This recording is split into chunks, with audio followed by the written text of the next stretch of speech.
Hey friends, welcome to the Swing My Heart podcast. Come join me, your host Nicole, for some hope-filled conversations about heartfelt entertainment that makes your heart swing. Hey Hearties, welcome to the Swing My Heart podcast. I'm your host Nicole, joined, of course, once again by my lovely co-host and friend Theresa. And today we are also joined by our friend Morgan to chat about When Calls the Heart, Season 10, Episode 8, What Is and What Should Never Be. It was written by Derek Thompson and directed by Elise Lee Rogers. Elizabeth encourages Gowan to seek forgiveness from Rosaline to heal old wounds. Montague continues to raise suspicion. What did y'all think about this episode? I think it was one of the best of the season.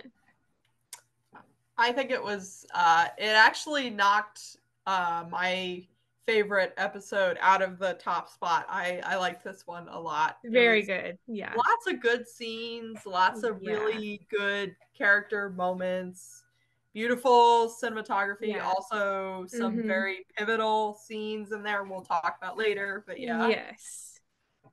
Yeah, I definitely think that this is definitely one of those those episodes that is going to be a fan favorite for a long time. I think so too. Mm-hmm. Yeah. But we still have 4 more to go that I think could definitely knock it out of its spot. For sure. Yeah, I agree. To start off, why don't we just talk about the big storyline in this episode, which is Montague and the land situation. Oh boy. It's funny because there's like, I feel like a lot of characters were in on this. Like, it's not just like, oh, here's Bill and Montague dealing with their, no, it's like a lot of people are involved. Everyone. Mm-hmm. We knew that obviously Montague was going to be like I feel like we already knew that he was going to be one of the bad guys of the season. Like obviously we always have at least one bad guy of the season. And I feel like with him being her name's Madeline. Like we all had our suspicions about her suspicious phone calls and everything like that. My mom actually even has like a theory that Mr. Smith is in on it too. Like he's like, I didn't even think about that. Yeah, like because like if you think about it, he gave up really easily with. Lucas. He did. He gave up a little too easy, and I didn't even really think about it. But like whenever we saw the phone call that she made in the mercantile, like mom's like, I wonder if she's talking to Mr. Smith, not her fiance. And that so like so like, but we all knew that there was something about Madeline that wasn't right, and the fact that she wanted Bill's land while also playing it off like not like she wanted it, that it was like something else. You know what I mean? Like she always like there was something sneakily about her. And now we meet her fiance, and like he's clearly saying he's building a well, clearly saying that he's doing renovations, but really based off of physical evidence, like the horse and plow, that's not what's happening.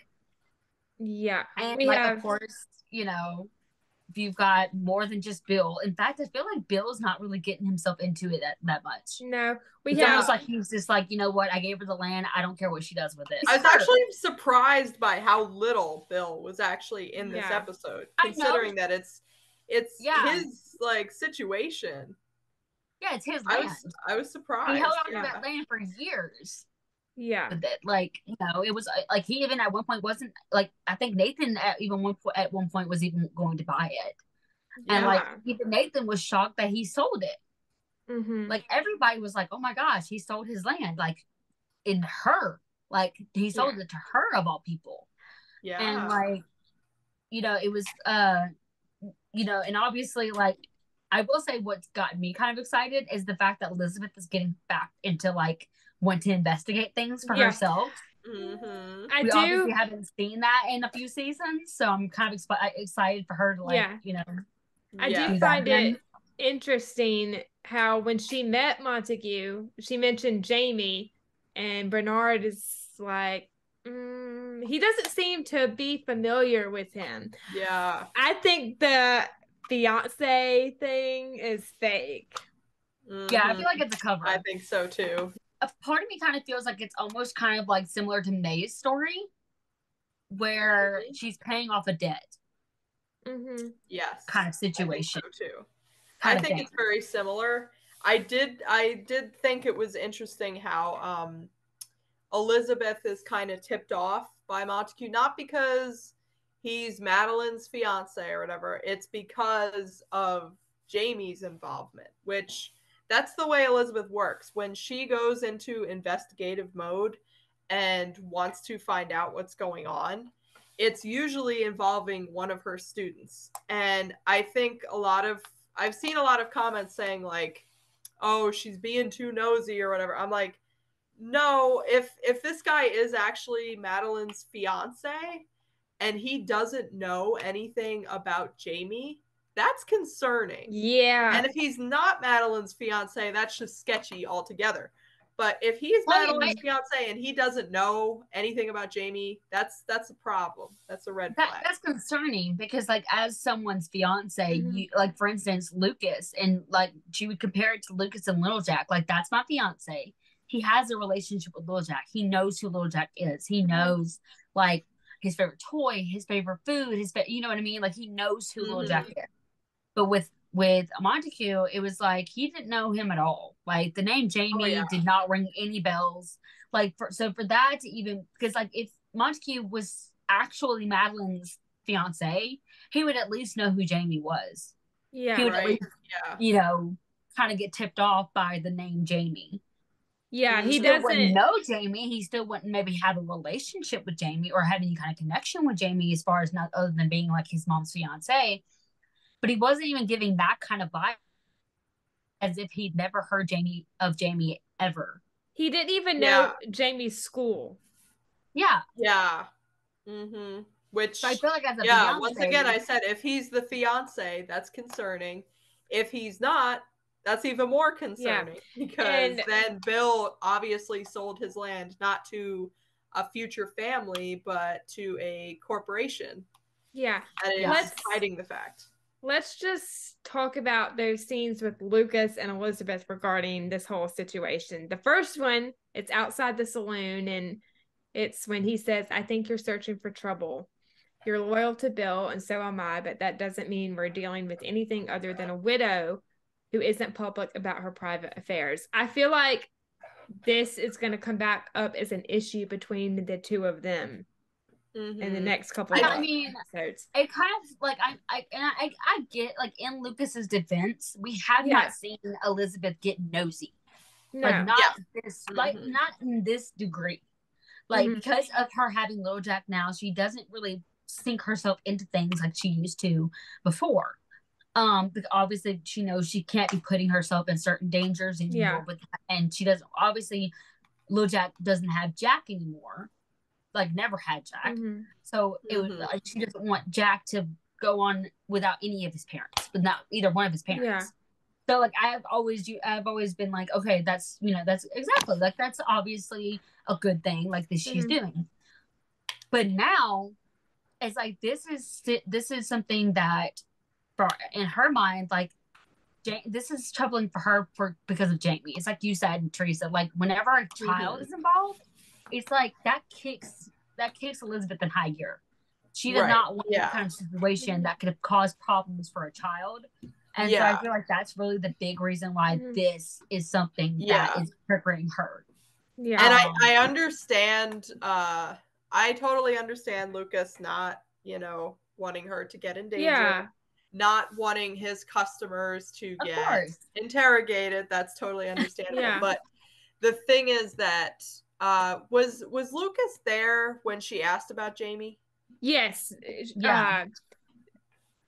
Montague leaves after Lucas, you know, tells him that his room is ready, and you know, Lucas is wanting to know what she's up to, and she says she wants to find out what she doesn't like about Montague. And Elizabeth says, answer me this. Do you trust him? Lucas says, I serve a lot of people I don't like and would never trust, and Montague is probably one of them.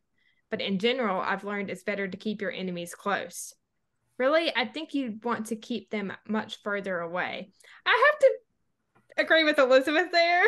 Yeah, I think Lucas I get what Lucas is saying. Lucas Yeah. is who he is. That's what he does. He gambles. He likes to, stay ahead of what's going on. He likes a good bluff, but he is also he has people that he's responsible for at this point. He has people to take care of, meaning Elizabeth and Lucas. And nothing against Lucas, but no, he didn't seem concerned when Elizabeth said, I would think you would want to keep them further away. He just kind of gives her a smile kind of brushes and it that's off. also kind of concerning because if you think about other things, like for instance, Smith, he reacted a different way. Walden and Smith, and the way that he reacted to them and how he was even reacting about them to Elizabeth is entirely different than how he's reacting about Montague. And that's concerning to me. And I don't know if we've said it when we recorded, but whenever we weren't recording, we were discussing all of this. We talked about how, it's almost like as if Lucas has ties to Montague. Yeah. Like if there's something going on for him to just dismiss him, especially after making the kind of suspicious behavior that he's been putting on. Because he is going he's going way out of his way to defend Montague, making a whole ton of excuses for him. And the thing is, he doesn't know this guy, or at least we don't know that he knows this guy. And the thing is, he's even willing to argue with his fiance about this. That's concerning. Yeah, I'm not saying it's a red flag or anything. I'm just saying that there has to be something more here, I mean, it would be different if he didn't want to have the discussion with Elizabeth because he wouldn't want to egg Elizabeth on to do more investigating and putting herself in danger. But the fact that he hasn't went to Nathan, he hasn't went to Bill, he hasn't went to anyone else in Hope Valley about his own concerns about Montague. He hasn't even acted like he had any concerns about Montague, which is alarming because he has done that very thing with Walden and with Mr. Smith. He's went to these very people and been like, hey, what are we going to do about this? Clearly there's something going on. Clearly we have to do something. And he comes up with a plan. Does he involve everybody in town about it? No. But he does go to Lee or to Hickam or to somebody in the town and was and gets them to help him with whatever suspicions he's having. He's never really involved Elizabeth unless he felt like Elizabeth needed him to tell her something in order to kind of keep her from going into something herself. You know what I mean? But with this, it's completely different. Like him defending him, going out of his way to try and get Elizabeth off his scent, almost. Trying to defer her from getting involved. And to me, I'm sorry, but the way that he's going about it doesn't seem like he's actually concerned with Elizabeth, not putting herself in danger and for little Jack's sake. But more of her messing something up that he's got going on. It doesn't come across as concern for her. It comes across as concern for his business. Because he even brings up the hotel. Oh, he's a paying guest. I mean, you can ask paying guests to leave anytime you want. You don't you don't need the money from one person, Lucas. Come on. I'm exactly. I mean, you've got tourists coming in every day. You've got plenty of other people. And my thing is this, he also he may be paying for your hotel right now, but he's obviously building land. He's got land in Hope Valley. But yet he's staying with you when he could be staying in the cabin that's on the land that he owns. That's not suspicious to you? Yeah. Also, it reminds me very much of a storyline way back in season 5, I believe, with Rosemary and Lee. It was a similar situation, except that Lee had a fellow lumber company owner his wife came to town. Yes. And she was trying to get secrets of his business from him and basically trying to take it over. But the thing is that Lee knew this person, so he automatically wanted to trust her.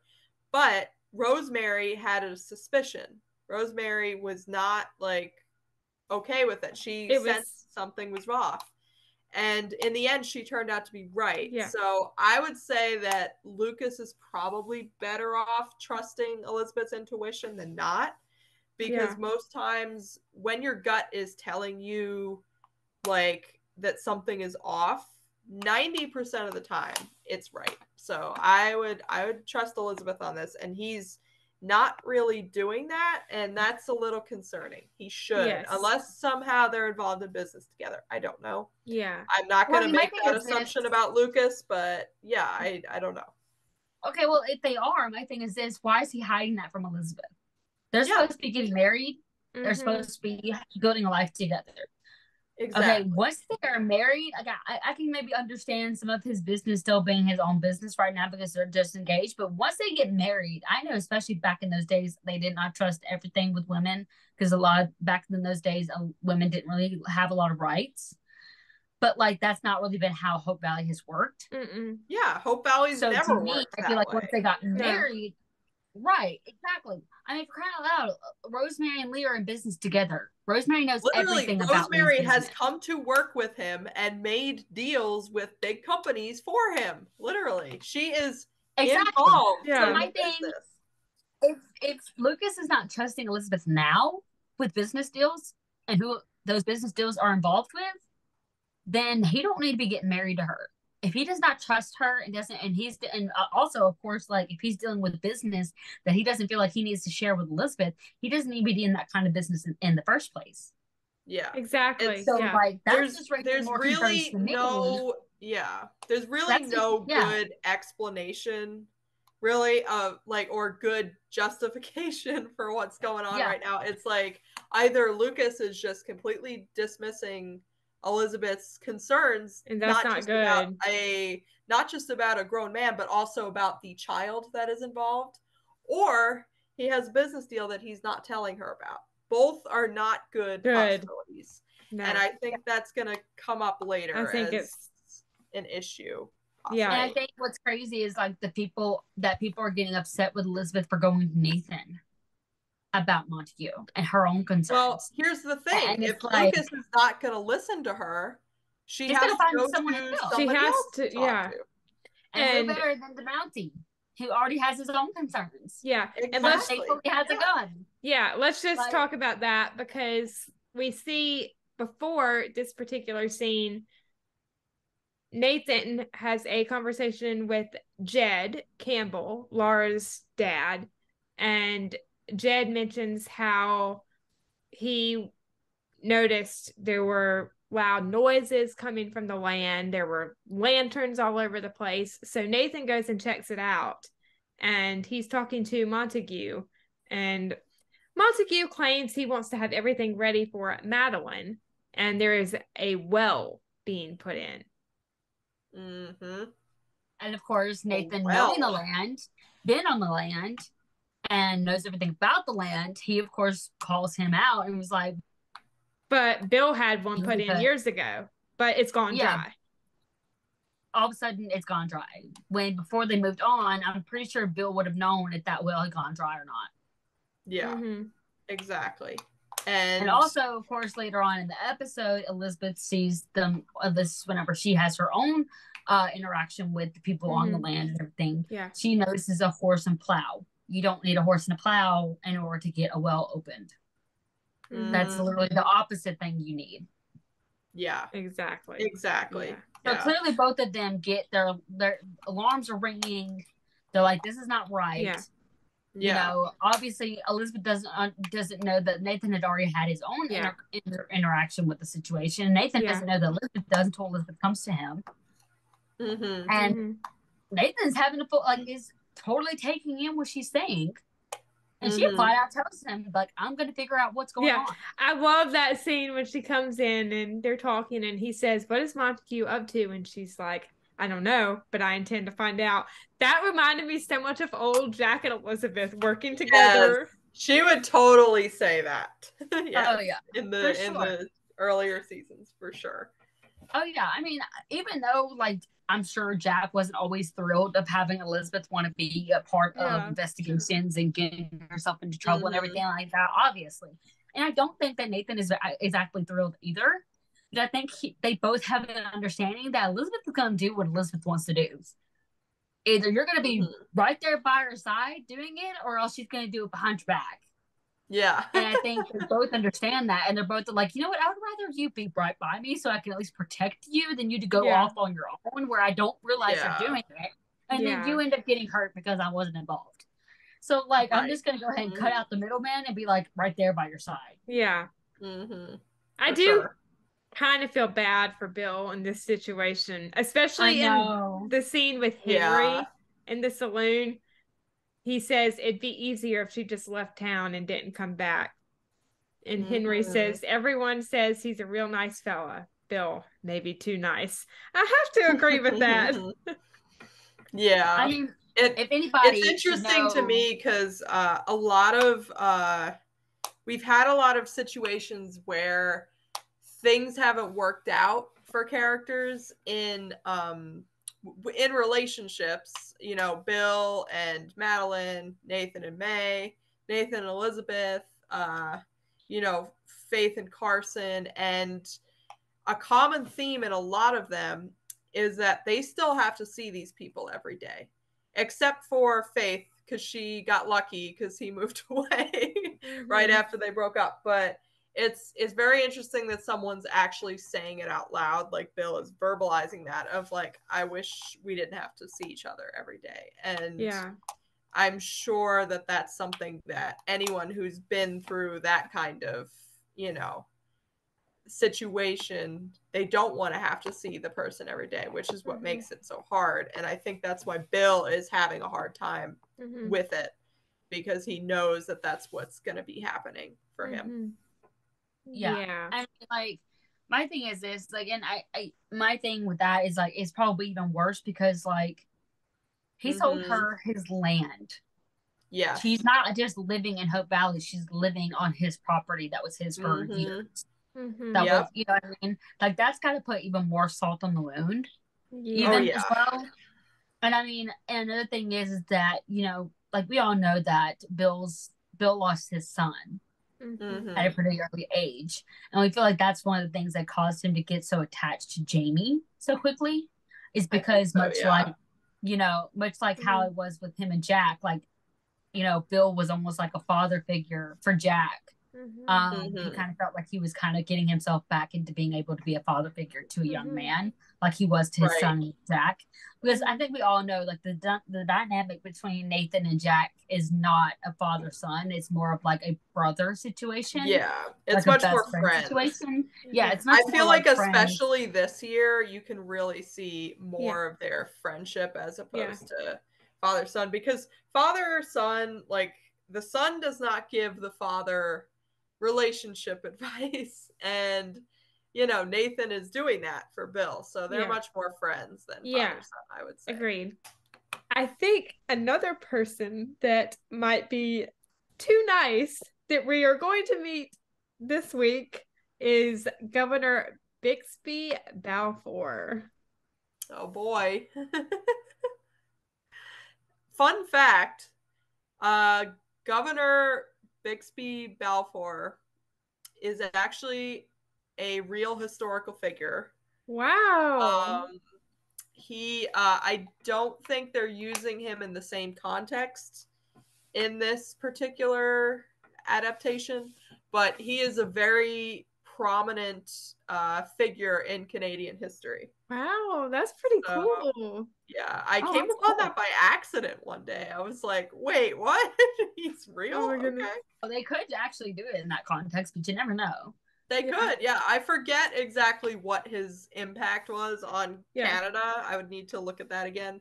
I don't think it had to do with water or Union City Holdings or any of that, but you never know. I might need to go look this up again later, but he is a real person. But I am obviously suspicious of him because obviously we find out later on, like Lucas runs for governor, and because of the governor, and probably suspicions around him of what he is doing, and the fact that he's like, one of the things I know also is like Rosemary obviously gets upset because he's wanting to cut things short and doesn't want to visit Hope Valley and things like that. So I am really interested to actually see his character and see how he acts, especially around Lucas and in the town. I don't think he's going to be particularly suspicious. I think he will, though, be very easily influenced in that I think he'll have different parties, so to speak, trying to get him to comply with what they want and promise him loyalty if he'll do XYZ. And I think what ultimately is going to happen is that Hope Valley is going to try to bring him to their side, but big corporation Union City is going to, offer him a little more of the cha-ching. And ultimately that's going to lead him to, shift in favor of Union City Holdings as opposed to Hope Valley. And then that is why Lucas is going to run for governor. I'm excited for Mark Brandon to join the show. He is fantastic. Me too. Yes, I'm very excited. It's going to be great. Why don't we just talk about the whole choir storyline, because the choir is happening because of the governor, because they want to bring Governor Balfour to Hope Valley.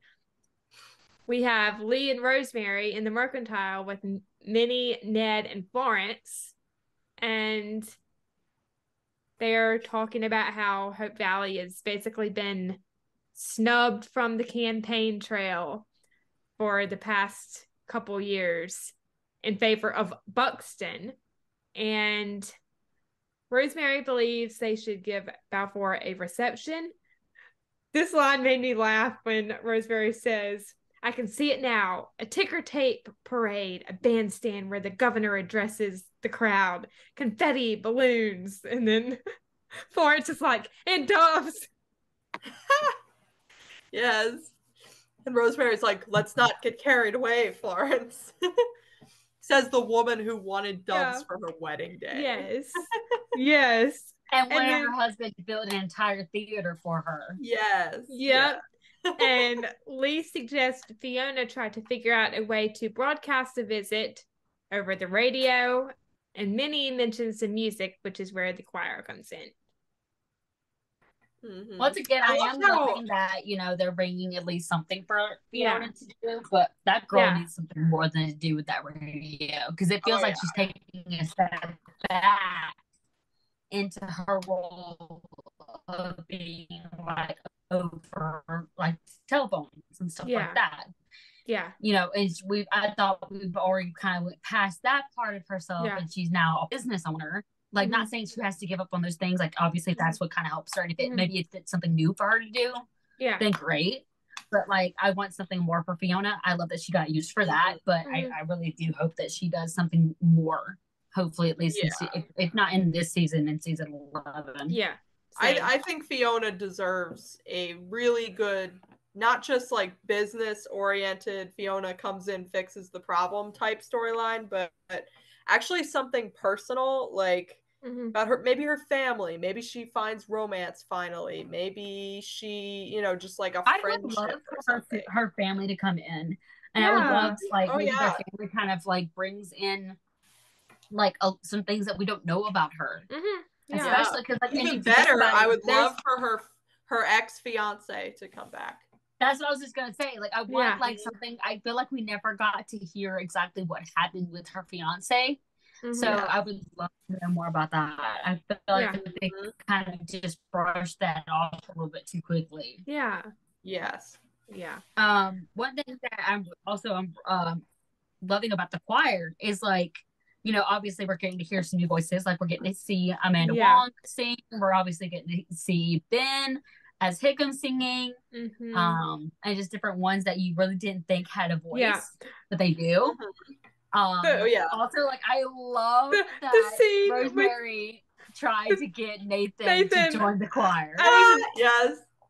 I was about to mention that scene. Yeah, I was like, and him saying that he was more of a tenor, and she was like, "Oh, we need a tenor." He's like, "I gotta get Big Newton." Yeah, she said, and like Elizabeth's facial expressions that whole time that she was looking at Nathan. Yeah, like I was dying at just her expressions. Yeah, I love how Rosemary says, "I see Elizabeth has wrangled another baritone for the back row." Yes.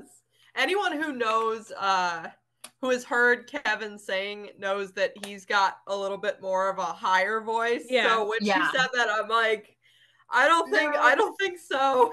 No. Also, I don't think she's heard him sing, obviously. No. He's definitely not there. He's definitely a tenor. But I love that. I love that Elizabeth called him out. She's like, "Oh, that's the best excuse you can do." Like, that's the best you've got. Yeah. That's the best you got. And he's just like, "Peace out. I'm out of here." Yeah, he's like, "I'm not even going to acknowledge you. I'm not even going to acknowledge you. I'm out of here."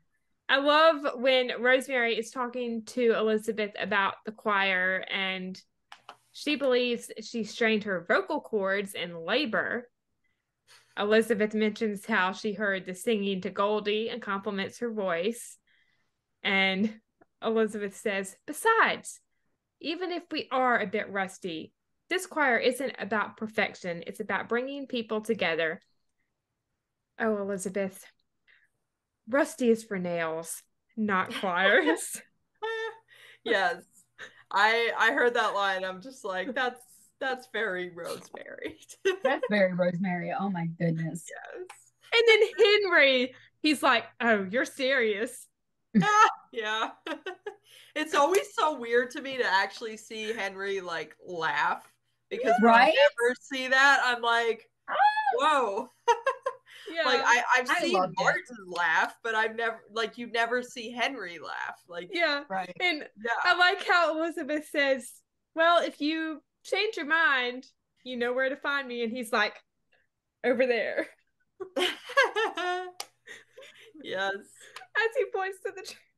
I'm really enjoying Henry this season. Like, Me I'm loving the lines that they're finally giving him and really getting into that emotional arc, like his grieving and him working through the guilt that he feels and everything like that. And I feel like everything that was going on with Rosaline, you know, which obviously we're going to get into, but like, I just love that they're really using those things to bring things out of Henry. Yeah.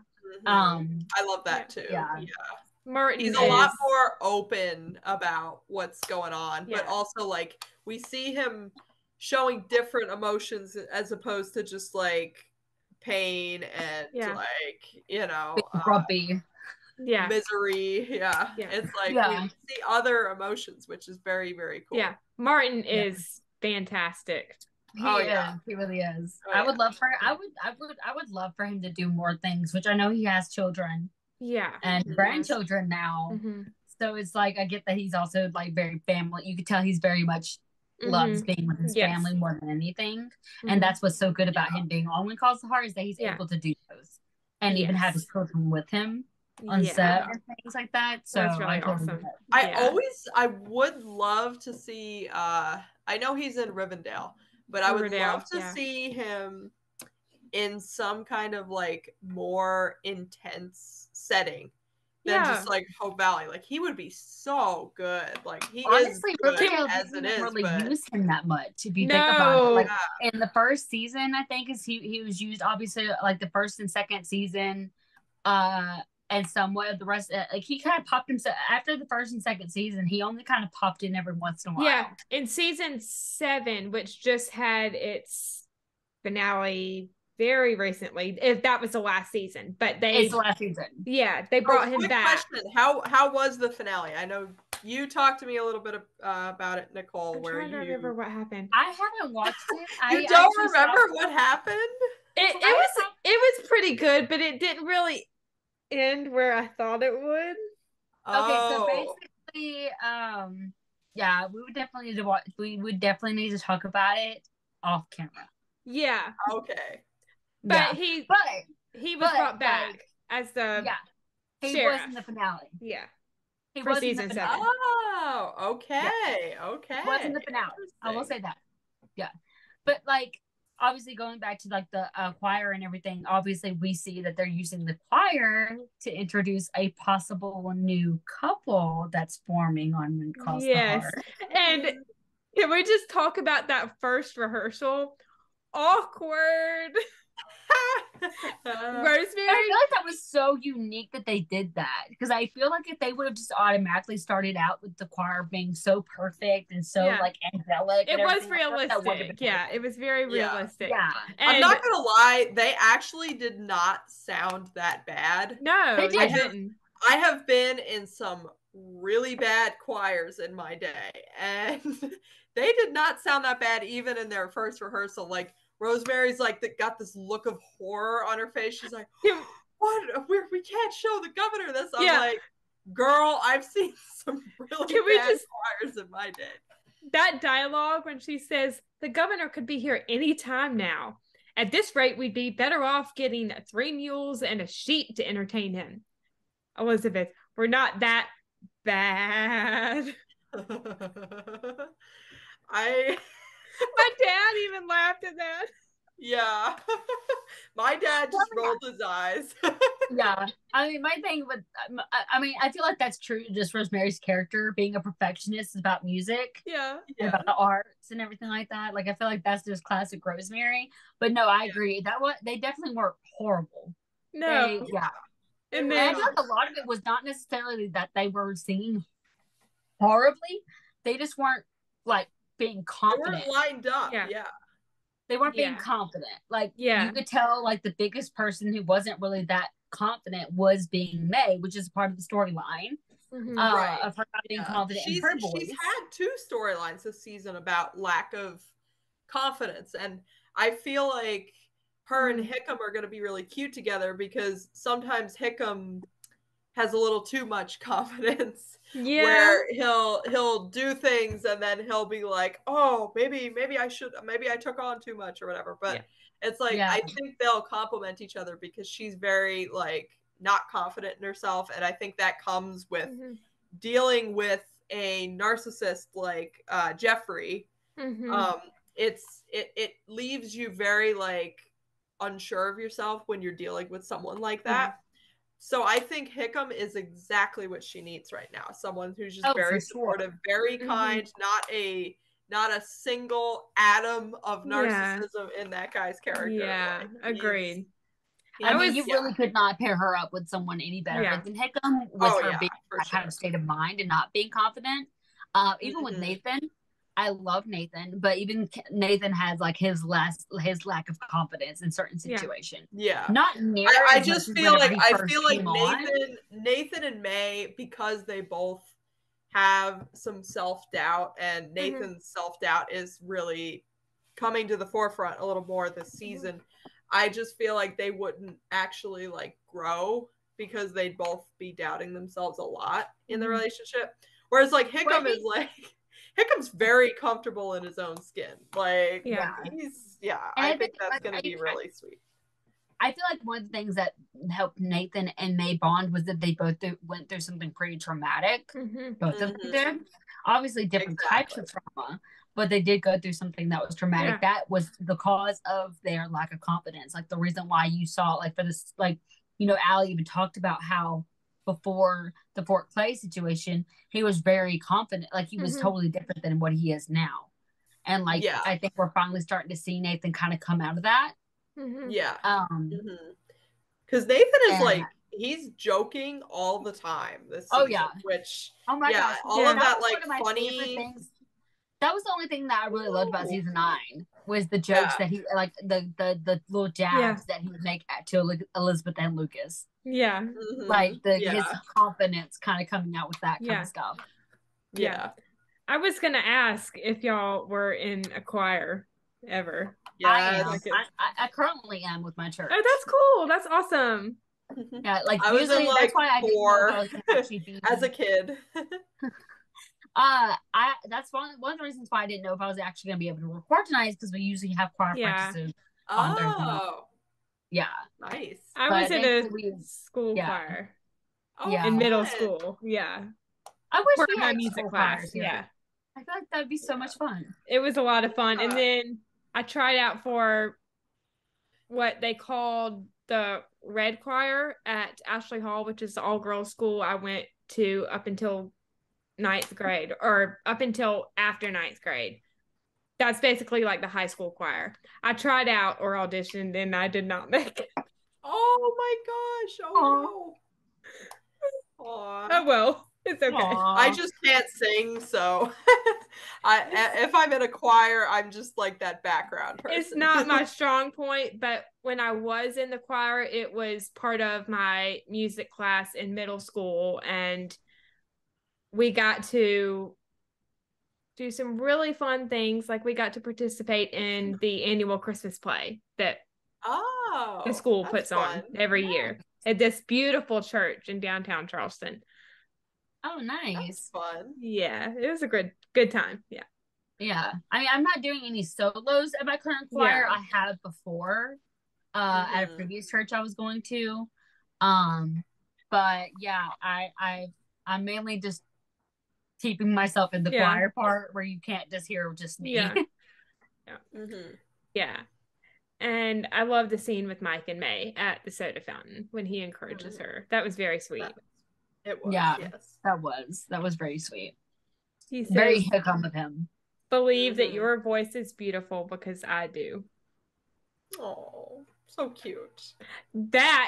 Those sparks, I could already see it. Oh yeah, literally, it's like what, their second scene together, and already I can already see it. Yeah. The only thing, but in like a very like cute way, like not like a like big passionate way. I really hope like they're the ones that are actually going to get together eventually, because we do have photos that have been released of the governor's ball where May is dancing with the bandit. Harry. Oh yeah. Well, Harry is like, he's a kid. He's not May's age. So I really think what happens there is she might like end up taking him under her wing for a little while. Yeah, and like maybe even giving him a job in the soda fountain or something like that. I really don't see it as like that would be awesome. I really don't see that as like a romantic thing, but I do see it as like that's kind of her storyline. Okay, but like, is he school age or is he like just outside of school age? I think he's like Robert's age. Probably like university age or close to it. Oh, I know what you're saying there. Allie? Oh Lord. I don't think Nathan would be okay with that. He'd be like, are you kidding me? No, oh gosh. You know what would be like really cute? Elizabeth. He's probably gonna be going to Elizabeth's like, I think she's finally hit her rebellious stage. What am I doing? What do I do with this? She's like, I could totally see it happening. And like, like, calm down. He's just a boy. It's not just a bandit. He's probably gonna go through a lot of them. Just like, a bandit. Yeah. Oh my gosh. Oh my god. Yeah. I could that so much. So, like, I would love that so much of like Nathan, obvious, like, because I feel like that's a big thing with Nathan. Is like he doesn't go to anybody else when it comes to Allie. Yeah. Yeah. Wait. Allie and the bandit sitting in a tree. Oh dear. Because I was kind of thinking, I was like, oh, if he's just outside of school age. Oh, I mean, she did have a thing for Robert, but they don't seem to be a thing this year, so. We've barely seen Robert. I know. Yeah. We've barely seen Robert. We've barely seen Opal. We've like barely seen Sarah. I know. The new girl. We've barely seen. That's one of the biggest things. Well, we've seen more of Emily, actually. Yeah, we've seen more of Emily, but it's like, we only ever see Allie and Angela and Cooper. And we honestly see Angela more than Cooper. Yeah. Which I don't mind. I love Angela. Yeah, and me too. Oh yeah, same here. Yeah, I love her and Allie's friendship. Like me too. I so wanted them to be friends way back in season 8. Like, yeah. as soon as Angela came to town, I was like, this needs to happen. And it did. So I was very happy about that. Yeah, same here. Like, not saying that her friendship with Opal and Emily and all them wasn't great. It's just like we were obviously seeing them hanging out is like, and obviously like her friendship with Robert.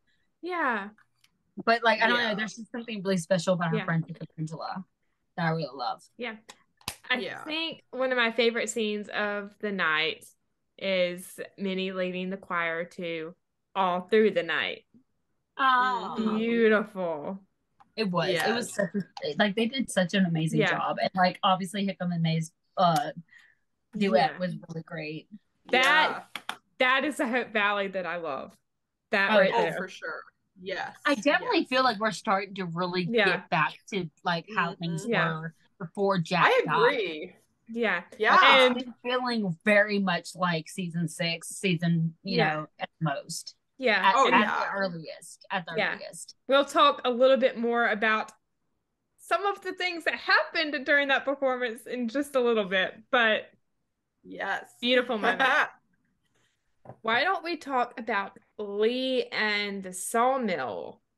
We have that one scene at the Valley Voice, and they're talking to Richard about the trestle bridge using new engineering in the middle of nowhere. I have to say, very much like Lucas and Elizabeth at the beginning of this episode, you have Rosemary looking at it and feeling a little bit suspicious and asking some valid questions. And then you have Lee, who's just like, well, they need our lumber. It's good business. And I'm like, Lee, come on. I think this is gonna cause problems, not necessarily between them. I think that they will work it out. But I think it's gonna cause problems for the business, because I think that they're going to unintentionally become involved with the land situation. I think what they're doing and Montague. And I think the trestle bridge, I think it either has to do with development, as in they're going to be moving people in there, or I think it has to do with the water situation, similar to in Eagle Creek. Yes. And I don't think Lee knows that he's contributing to that yet. It's very similar to when they built the railroad built their spur own line. Well, no, the restaurant that was in competition. Oh yeah, the restaurant. Yeah, the commissary. The commissary. The commissary. Yes, thank you. The commissary in competition with the cafe. Yeah, they sold this huge order of lumber, and Lee, of course, is like, "Yeah, this is great." And then, like 2 days later, they find out it's for the commissary, and they're like, "Oh." Shit. And so, what have we done to our friend Abigail? Yeah, and I think it's going to be a similar situation where Union City Holdings is the one making this purchase. Yeah. Also, I think he and Bill might put their heads together, because Bill sold the land, Lee's selling the lumber. They're both sort of unintentionally inviting the bad guys to do this to the town, and I think they're going to put their heads together and try to make it right. We did see in the last episode, there's a pictures of Lee and Bill golfing together. Yes. And I have a feeling maybe they're having a little discussion about that, possibly. Yeah. I don't know why, but I never thought that Bill would be a golfer. Like, I don't know why, but it actually makes sense. Jack Wagner is a golfer. I know Jack is a golfer. Well, remember Wyman Walden, when he was trying to bribe Bill way back in season 8, like the end of season 8, he had a big pile of golf clubs in Bill's office and was like, "Oh, they can be yours if you do this business transaction." I mean, that's pretty confident to not even bring money, to just straight up bring golf clubs in. Yeah. As like your bargaining chip. That's an interesting move, but I guess Bill is a golf fan, so I guess so. I mean, I guess like I don't know why. I guess I just didn't seem he just does to me, based off of just how he is exteriorly, like you just don't think that he would be a golfer. But even though Jack, maybe it makes sense to me because Bill is very much like my dad, and my dad loves golfing like nobody's business. So maybe that's why it makes sense to me. I don't know. Yeah. Also because like I guess because like but then again it's not really that far fetched because like we've seen him play like baseball and be very much into like be very like you know how he is about baseball and everything like that. Right. Like he and played everything by the basketball rules with Jamie. Yeah. And so like when I was with Jamie, whenever they did their he played the umpire for whenever Elizabeth had her team and Jack had his team. And like he was like very straightforward. Like we're not He's a man of many sports, apparently. Yes. Apparently. Yes. Also on a little bit of a different note, but this scene with Lee and Rosemary, she talks about the Benson Beagle taking her story. Yes. And did you guys hear what the story was? Farmers it was that farmers are protesting. I think we all know what that's going to be later on. I think like the next episode. Yeah. I think a certain Mountie is going to have to get involved in that situation. Yeah. And now let's just talk about the relationships in Hope Valley. We're getting into the good stuff. Yes, the good stuff. Even though the big storylines are fun too. We always love the action. But there's just something about those romantic scenes. Yes. Even the ones that aren't necessarily supposed to be romantic scenes, but the chemistry between the two characters is so cute. Yep. We have Lucas, Elizabeth, and we will talk about little Jack later because most of his scenes revolve around Nathan and Allie. They had some interesting moments in this episode. Yeah, that's a little bit of an understatement. Yes. I do think that the one outside the saloon when he buys her flowers, even though she tried to say no, I thought that was kind of cute. Yeah, I mean, I do think that one was really cute, especially whenever he put on a little accent and everything like that, like and called her his little bride to be and stuff like that. Yeah. Like it was cute. But going back to the fact that she doesn't like the fact that he's like constantly trying to do stuff all like, you know, surprisingly and like, you know, I do think that it was kind of crazy that she said no to flowers. Yeah, I was like, okay, like, that's an over exaggeration. That's an exaggeration. But it's like at the same time, maybe she's getting to the point where even flowers might be a lead to something even bigger. Mm-hmm. You know what I mean? Mm-hmm. But I don't know. I don't know. I do think that she should have just been accepting of the flowers. Yeah. You know. Yeah. Agreed. Yeah. If I were in her situation, I would be totally fine with flowers. Flowers are fine. I think I really wanted to like this scene, but it's just the fact that she said no, but he still did it anyway. I'm kind of like... Yeah, I see what you're saying. Yeah. And I mean, I know it's just flowers. It's just flowers. But sometimes little things like that where you just kind of ignore what your partner is trying to tell you can lead to bigger things. Yeah. Which I'm not saying that's the case, but I've seen that happen in, you know, relationships that, you know, kind of are not good. And I'm not saying this is not good. I'm just saying it's very interesting that she's like refusing it, you know, even though it's just flowers. Like, why is she against that, you know? Like, it's almost like I feel like sometimes it's almost like she's starting to get triggered. Yeah. Like my mom said something very interesting when she watched this episode. She said, you know what, she didn't say anything about Nathan and Elizabeth or Lucas and Elizabeth or anything like that, but she saw Elizabeth's like reactions to Lucas, And she's like, I almost feel like Lucas is getting on Elizabeth's nerves a little bit. Like, she's starting to get a little bit annoyed with him. And like the honeymoon phase is ending. Crumbling. It's crumbling. Yeah.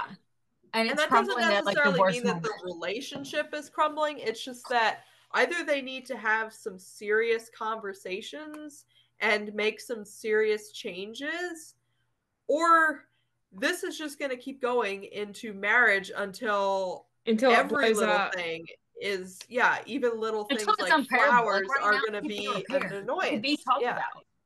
Like, they can talk about this and they can repair it, but if they wait until they're married and it's going to be a problem down the line, it's going to be to a place where it's not repairable because they've just literally just gotten to the point where they're really just sick of each other.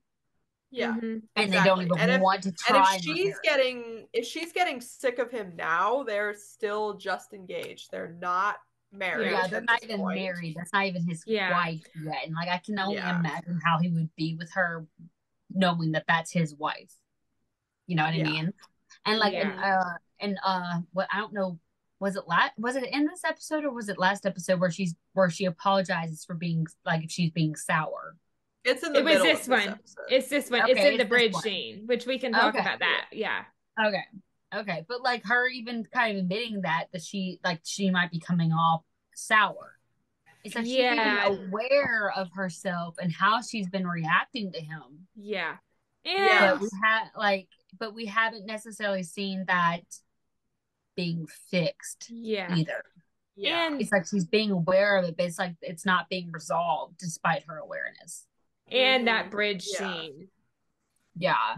They are talking about Montague. Everyone's just like, even a lot of the Team Lucas people were kind of annoyed because they were expecting that scene to be big because it's at their bridge. You know, the way that they were kind of like using it in the promotions and everything like that. They literally thought that they were like they thought that was their elopement scene. They thought, like, I saw so many Team Lucas people saying like, oh my gosh, like the bridge scene is totally like an elopement. You know, they're getting married on that bridge. Like, that would be so amazing, blah, blah, blah, blah. And it was not. Yeah. At all. I think the dialogue in that scene was definitely like not up to par with the surrounding setting, because you know, you have Lucas and Elizabeth, they're matching the surrounding area. You got the white flowers in the trees, you got the lantern right there. It's beautiful, it's gorgeous. But then they're talking about Montague again, and in the end, that's not even the resolution scene. It's just them saying, oh, I think this, I think that. I'm sorry for being a little bit snippy, and then let's kiss, and that's it. Like, okay. Yeah, I mean, Lucas goes on to say, but you didn't feel the same way about me when I first arrived in town. Yeah. Yeah, maybe she should stick with her instincts. Well, I think in the scene, one thing I did pick up on is that yes, she does love Lucas, and they both have a lot of affection for each other, and it's not I feel like it's slowly cracking though. And like I said before, she is getting annoyed with him a lot, and she apologizes for her annoyance, which they haven't really put a finger on why she's annoyed. She's just annoyed. Like she doesn't even understand why she's feeling the way that she's feeling either.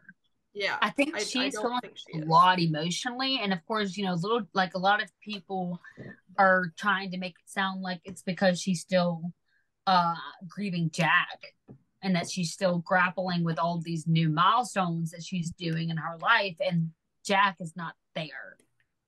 And that people were like bringing up the fact that, oh, she's just starting to have cold feet because she's getting remarried, and it's like she's betraying Jack and all this kind of stuff like that. And I don't know about y'all, but I'm not getting that at all. I'm not either. Anything, I feel like she's finally starting, and you'll understand why when we start talking about the grave scene and like her and everything. But like the way that she was in season 8 and season 9. Especially season 9, whenever she finally took her rings off, it was just different. It's different than how she's reacting to everything right now. Yeah. Like, I feel like if she's still trying to pull herself out of grieving Jack, it would be a lot different. Because even Jack gave her flowers.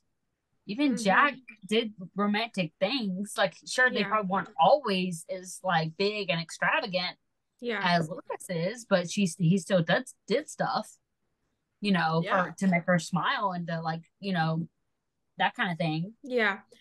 So I don't feel like her being the way that she is with Lucas right now is because of Jack. Yeah. I think the main thing that I'm noticing with them that feels like it seems to be a theme this season is just I'm not getting Jack. I'm not getting that she's like, it could be interpreted that way, but I'm not getting that. I'm not getting that Jack is the problem that's not what here. I'm getting. And I get that Jack, she's reminiscing about him a lot, and it's because of little Jack, or because, you know, maybe it's because of the wedding. I don't know. But I'm not getting that Jack is the thing that's in the way of her and Lucas. Right. What I'm getting is that I'm seeing a lack of communication and a lack of compatibility. And I'm not saying that automatically means they're going to break up or anything. I'm just saying that if they were to elope right here, right now, they're not ready for that. That's what I'm saying, is that they are not ready for an elopement right now. It's so insane that people are even suggesting that they elope. Like, it definitely is something that I feel like is a possibility, like a very long stretch. Like, it's a long stretch. It's a long, like, part of me, like, I was just thinking, in fact, just thinking about it right now, I was going to say, like, it would probably be something that Lucas would do, but at the same time, I can't even see Lucas wanting to elope. Here's the thing, he doesn't want to. He doesn't want to. He already said it. Yeah. So, like, and she was the one who suggested it. So I almost feel like if they were going in that direction, if they were going in a direction of her grieving Jack and moving on to her life, as in like taking that next step with Lucas, that would entail her having a wedding like he wants, as opposed to the elopement that would be avoiding another wedding like she wants. And it would also involve her, you know, moving out of the row house and getting a new house with Lucas.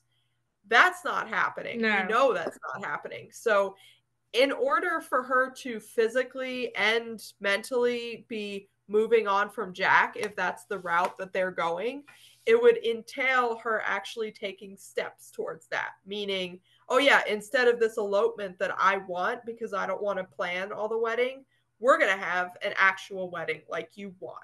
Or instead of me living in this house that's full of memories of Jack, I will actually move out of this house and move in with you somewhere else where we can build this new house. But neither of those things are going to happen, because an elopement would honestly be not growth for Lucas and Elizabeth, because that would just be him rolling over and giving her what, that'd be him rolling over and giving her what she wants again, like he always does, and that's not growth.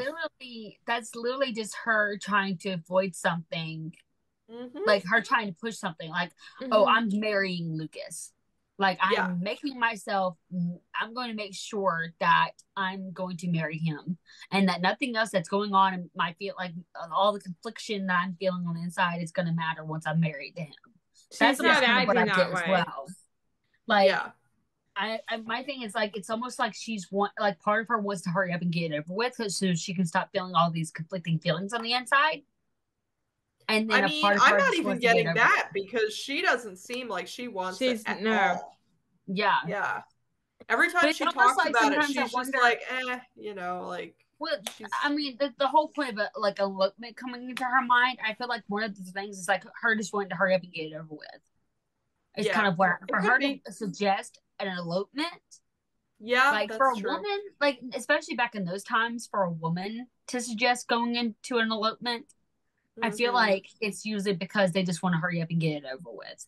They don't want to go through the big hassle of a wedding. They don't want to have to deal with a bunch of the feelings and the all that kind of stuff like that. Yeah. All I'm saying is that like anyone out there who is saying that Lucas and Elizabeth should elope, you shouldn't be wanting that. No.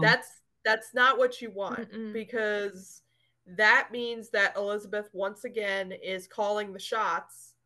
That means that she's not growing from whatever this is, this funk that she's in, and their relationship is not moving forward in the way that it should.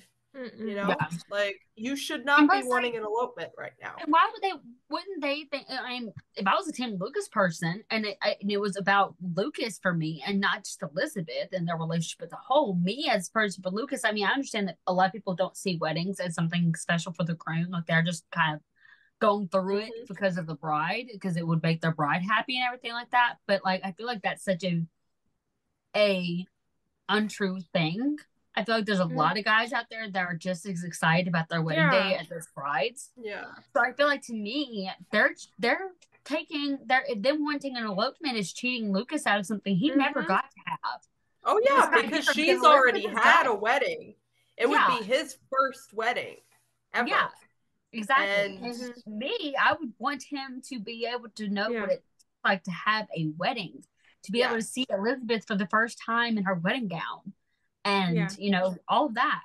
Like, and being surrounded by everyone that they love and care about in Hope Valley. Yeah. You know what I mean? And it being like real. Yeah. I feel like an elopement would almost make it be another reminder to Lucas that he's not Elizabeth's first. Yeah. That he will always be second. True.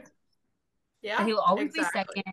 That he will never get to have all of the first that Elizabeth had with Jack.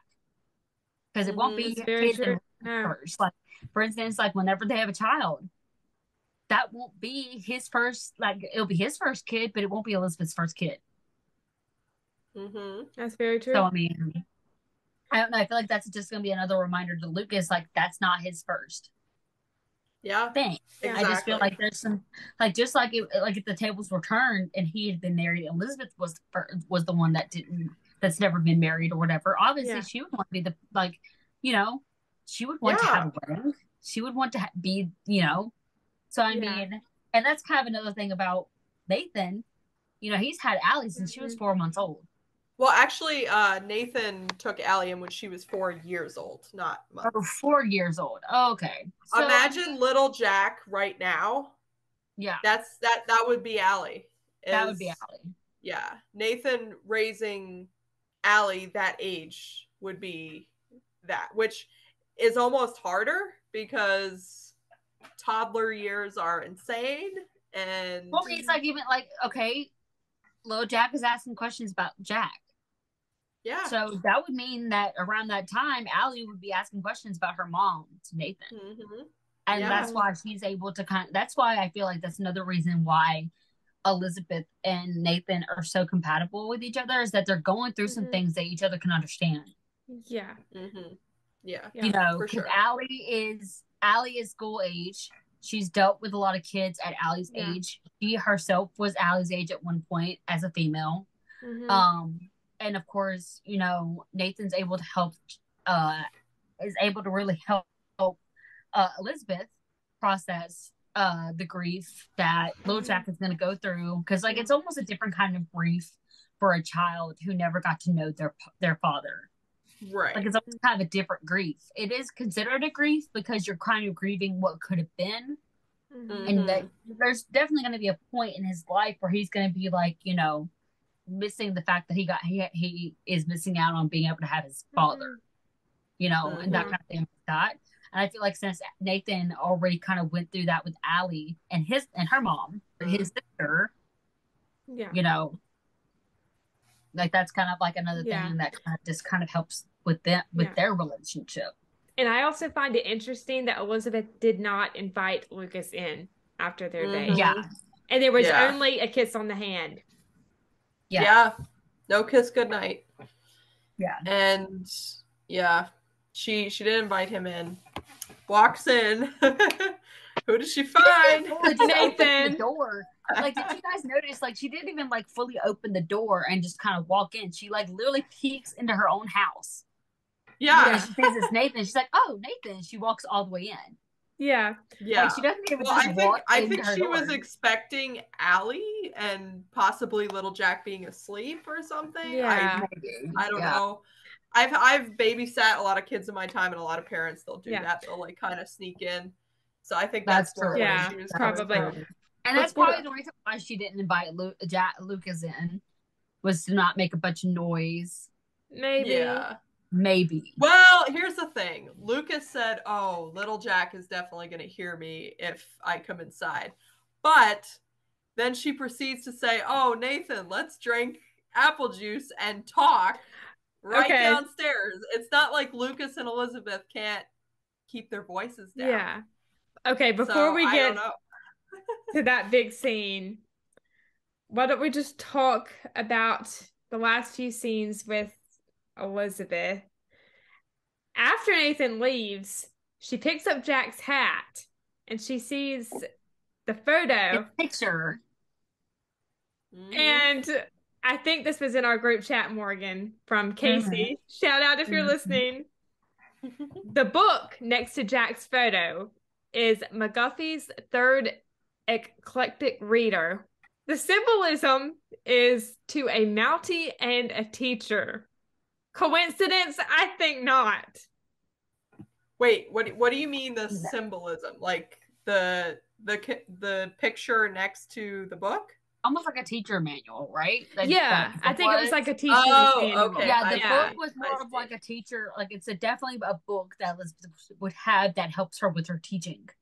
Right. Okay. Yes. Okay. Yeah. I thought it was the book, something in the book referenced the No, teacher. that's what I thought whenever she first started talking. I was like, wait, the way that she worded that, it seemed like this, like she was almost saying like the synopsis of the book was about a Mountie and a teacher. Okay. That's what I thought at first too, but then it's but like the a teacher's manual. It's just like one of those it's like a teacher manual almost kind of thing. And then of course there's a picture of Jack in his Mountie uniform. Right. Okay, like she has a lot of photos of Jack, and not in every photo does he have his surge on, but that one he does have his surge on. Yeah. Again, I don't recall seeing that particular picture on that particular table. I recall seeing pictures of her and him together. Yeah. Or coincidence? Again, yeah, I think not. I don't think it's a coincidence because like she has a lot of photos and they're just thrown out, and like honestly most of the time they're usually in the same spot, but there's been a few times where I've seen the pictures move obviously but yeah, I think it's pretty crazy that, you know, after having a long 4-minute and 19-second conversation before we get to what happened twice in the entire series. Before we get to that, what's the other one? The bridge scene. Okay, which is actually 2 scenes, technically. Yeah, because it's the bridge scene, then the parlor scene or whatever. Yeah. Before we get to the Nathan and Elizabeth apple juice scene, let's just talk about Elizabeth talking to Jack at his grave. Bring me a bucket, please. Bring me a bucket. Yeah. I audibly gasped when she went to the gravesite. I literally was like, whoa! Did y'all notice she's wearing the same exact skirt that she wore in the proposal from Jack? I didn't. Well, I noticed after someone compared it. Yeah, I did too. I didn't notice that. I didn't know that. But like, did you guys notice? Like, this is the first time that we've seen him at his grave since his burial. Or seen her. Yeah, like, or at least seen her. Like, it's around the time that it's still fresh. Like it just still happened. And everything. Like that was the last time we saw her at his grave. And then and it, of course, like you guys remember how like the scenography is, it's like dark, you know, cloudy. She's in grave, like she's in black clothing, like she's very, very grieving. And that's kind of what I talked about, because a lot of people are saying, oh, she's just still grieving Jack. The way that scene was shot does not show to me grieving. at all. Yeah. It was sunshine. It was beautiful. There was flowers. Yeah. She was wearing like bright colors. She was smiling. She was holding flowers. The way she was like, "Hi, you," and like, got down and like, put the flowers and like just started talking to him. And the way that she talked, it sounded like the last time that she was at his grave was probably around the time that Goldie was born, because obviously she had to have come and talked to him about Goldie, because she mentioned how well Rosie was doing, juggling everything with the baby. I feel like if she had never talked to Jack about Goldie before, she would have mentioned it for the first time and been like, Rosemary and Lee had a baby. They finally had a baby. Like, I feel like she would have said that had she not had visited him before that happened. And so, she's just talking about, like, everything that was going on. And she had, like, this like, she seemed so at peace. Yeah. As well. She hid her ring. Yeah, she hit her ring whenever she started talking about her wedding. Yeah. Yeah, she didn't mention Lucas by name. I mean, she didn't mention Nathan either, but she did not mention Lucas. She just said the wedding's coming along, blah, blah, blah, and kind of hit the ring with her hand. Yeah. Which was interesting. Yeah, and I feel like that maybe that's where maybe Team Lucas is trying to, like, say that it's because she's grieving Jack and she's not ready to move on from Jack to get married and all this kind of stuff. But she doesn't come with the wrong. But I don't think it's necessarily all Jack. Yeah. I really don't. No. But like I just remember seeing like those parallels, and someone actually did do an edit, and I can't remember who it was. And like it was the edit of her going to visit him whilst obviously in all black, and then going and seeing him this time.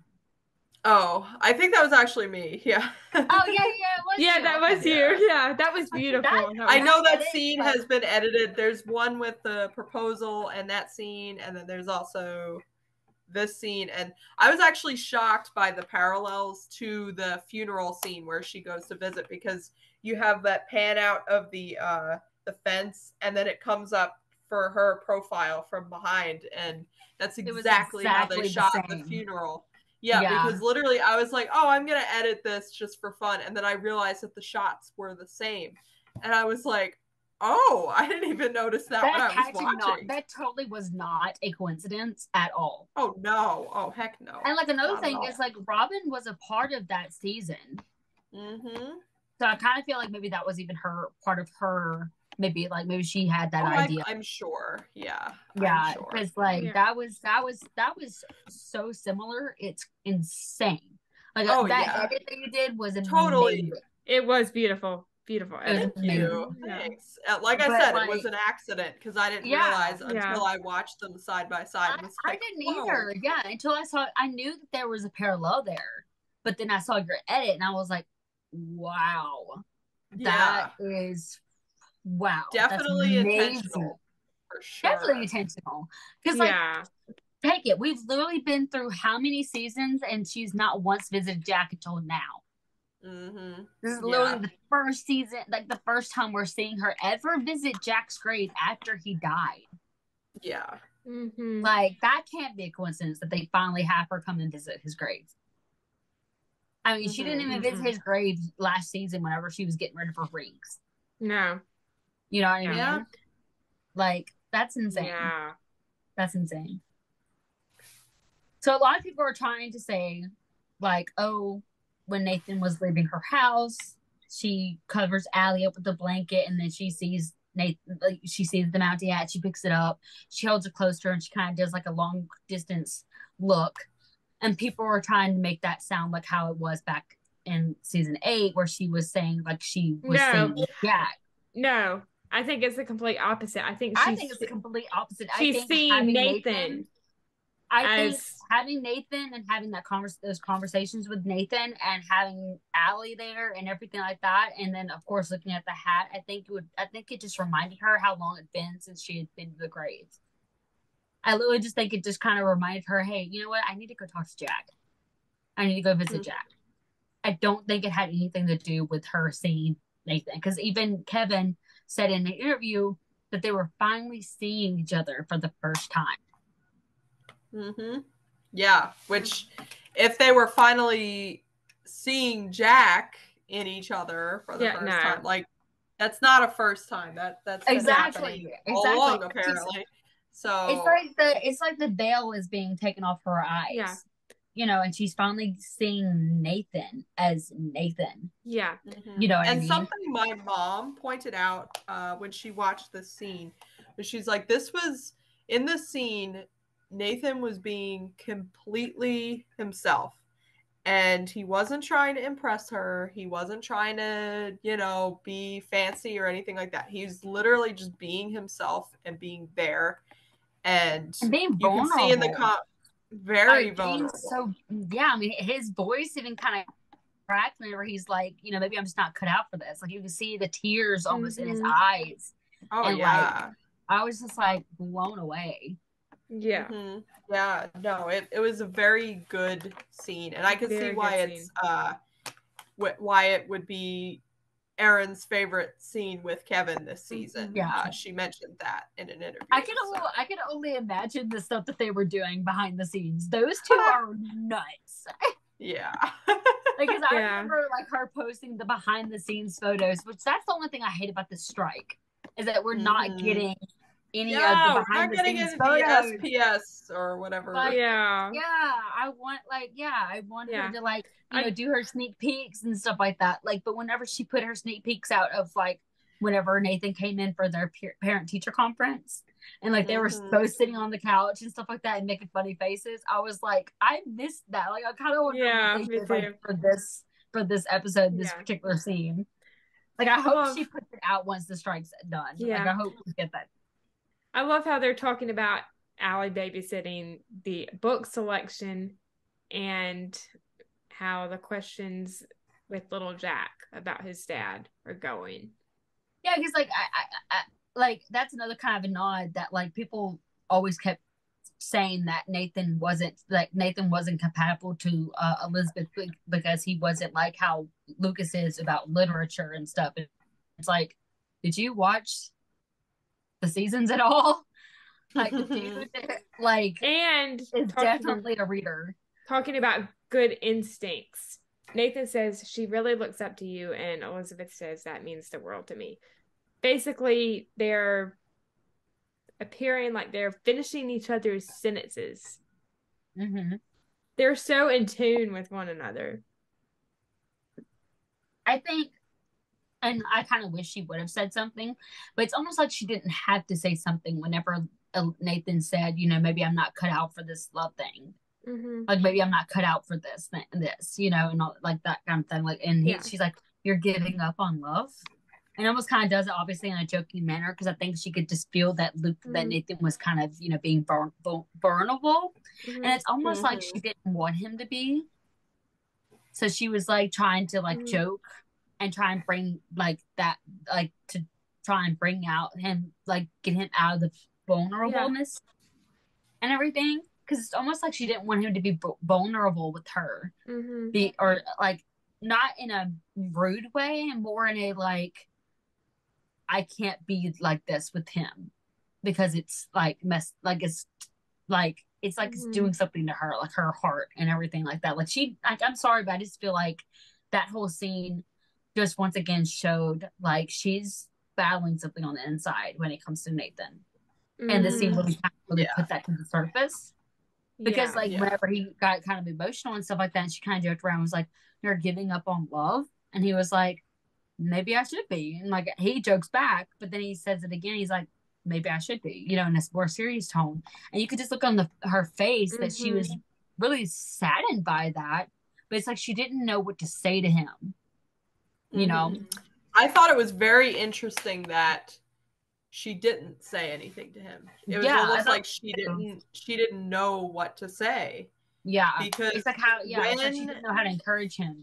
Yeah, because you expect Elizabeth to, give advice whenever she gets a chance. She's the advice giver, especially on something like that. And she's very encouraging. She's always tried to encourage people not to. And we saw her do that a lot in season 8, where she'd be like, "Oh, you should give this person a second chance on love, blah blah blah," when she's not actually even doing it herself. But she doesn't here. She doesn't give him any advice because I don't think she knows what to say. Yeah, I don't know. I don't think she knows what to say, because his dilemma is something that she can't fix, you know, or at least she can't fix it just with words. And it's a very vulnerable thing to say, something like that. You know, someone is in a really difficult place when they say something like that. Yeah. And even if it's joking, but then becomes serious, you know that, I mean, you can really see that his confidence is just like, it's pretty much gone at this point, because it's very shaken up. It's very depleted right now. Yeah. And even though he's all like, you know, smiles and happy for most of the scene, it's still, you see kind of like those layers come back, and you see what he's going through, and she just can't help him with that. Someone else said this, and I kind of find some truth in it. It's almost like she also doesn't really know what to say, because she knows she's part of that. Yeah, it could be. She knows that she's part of that. Yeah, she definitely could be. Yeah, like she knows she's part of that hurt that he's feeling. You know. On a somewhat happy note, can we just talk about Allie babysitting? That was so cute. I want to see more of that. Like literally a fanfic come true. Oh yeah, literally. Yeah, like there's been so many fanfics that have put Allie as the babysitter over little Jack, and he either runs away or, you know, she loses the hold of him or something like that. But yeah, most of them always kind of put little Jack in danger, and like Nathan saves the day, and it kind of gets Elizabeth, like, it kind of wakes her up. You know what I mean? Like, there's good parts about being a Mountie. It's not just all about danger and death, that it's also about, like, you know, safety and that kind of thing. Yeah. So even though it didn't obviously happen the way that fanfics usually happen, I still thought it was really sweet. That it was very cute. You know, and like her like running out the door and like literally just yelling down the street. Yeah. I think get over her calling him dad or dad. I know. I was just gonna say it really stood out to me. I'm like, oh, she's calling him dad. Like, it's so natural. Yeah. And him hiding under the sofa, that mischievous laugh, that was hilarious. And then she's like, funny. Really? That's not funny. And the fact that Nathan like literally just like so easily just picked up that one side of the couch and was like, found him. Yeah. Yes. That was definitely sweet. I love seeing, like, you know, Nathan, you know, we've seen him be a dad to Allie and everything, but this was like, this is a really, like, he was in dad mode, but not just for Allie, he had, like, but also halfway for dad Jack. Mode, halfway Mountie mode, because he was like getting into instincts about like, if you were a little guy, where would you hide? Yeah, it was like half and half, and I loved when he just like put his hands on her shoulders and was just like, it's okay. Take a breath. That was so sweet.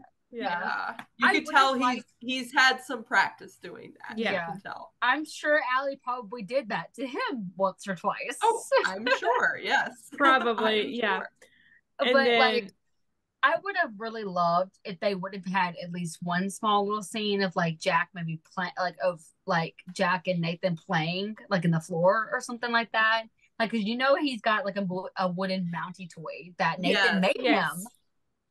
So I would have loved for that. That would have been really sweet. Nathan playing with that toy with him, because like he made that toy. Yeah. And little Jack leaving Lucas to go sit with Nathan and Allie. That was something else. I mean, that was so cute. It was really cute. Yeah, it really was. Of course, like, you know, they're downplaying it, saying, oh, he just wanted to go sit with his new babysitter. And that very well could be. It couldn't have nothing to do with anything else. It was just honestly a really cute scene. Yeah.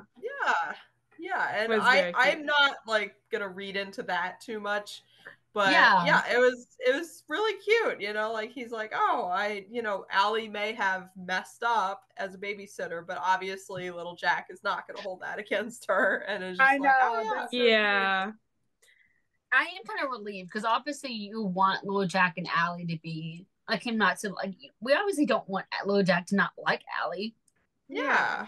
So to like have that, you know, not be like mess up anything, which honestly, like, based off anything, it seems like little Jack wasn't part of the plan. He thought that Allie was probably thought that it was just how Allie played the game. Yeah. Briefly, before we get into the last big storyline of this episode, I wanted to mention the cute scene with Lee and Rosemary at home singing to Goldie. That was so adorable. I love that they're finally getting to be parents and getting to see them do these things. Yeah. But it also kind of makes me feel like sometimes I look at like how Lee and Rosemary are getting to do it together, and I think about how Jack would have been if he was alive, and like being able to be like there with Elizabeth throughout Jack. Like I could see them kind of doing that. I feel like they would have done something like that, except Dan can actually sing.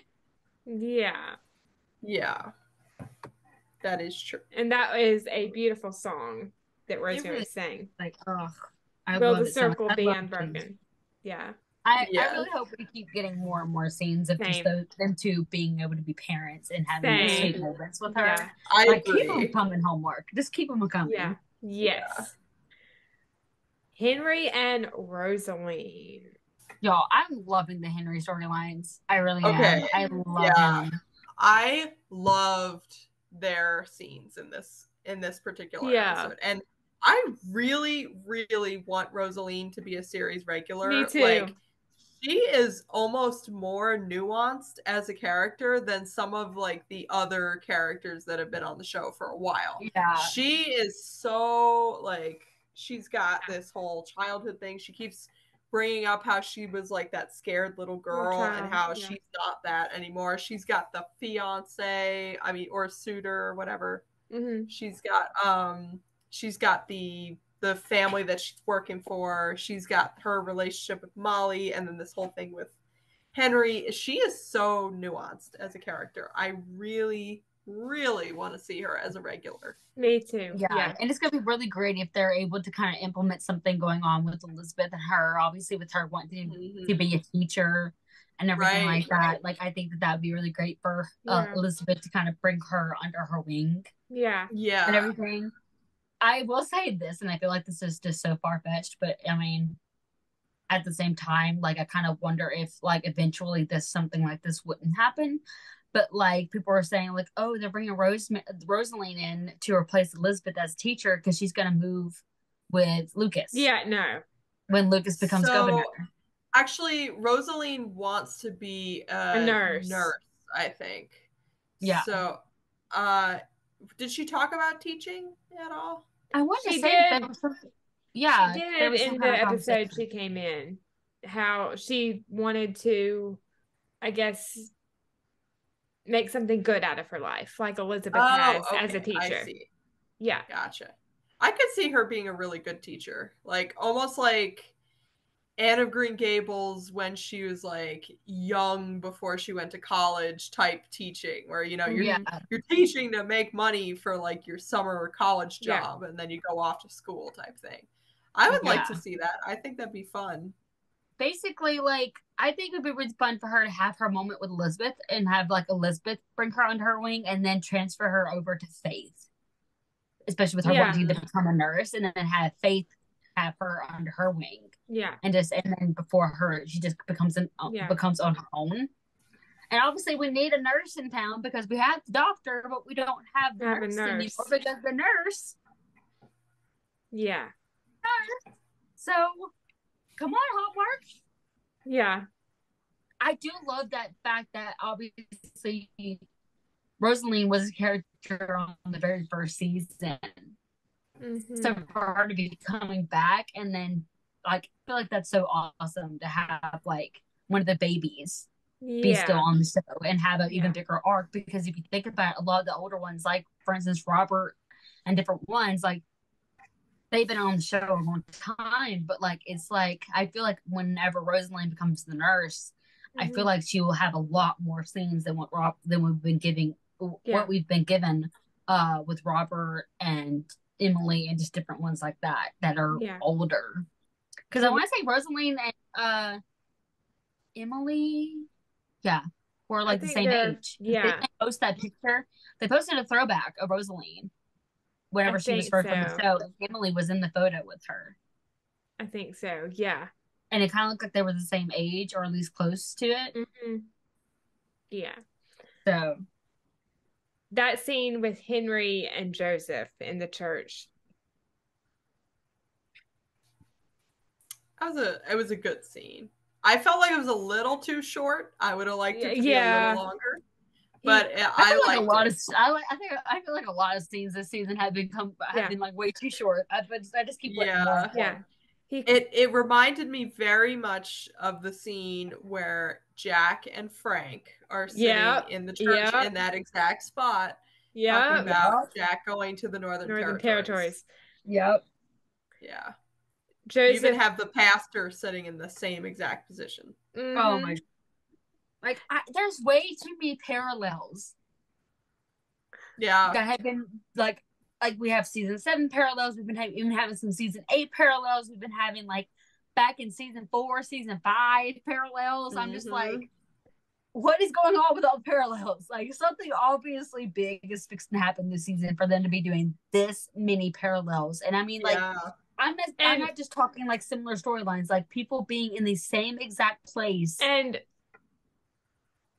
the same camera angles, the same positioning, and like that's just way too close. And like that's just like even the verse that Joseph quoted, Joshua chapter 1 verse 9, be strong and courageous, do not be frightened or dismayed. The Lord your God is with you wherever you go.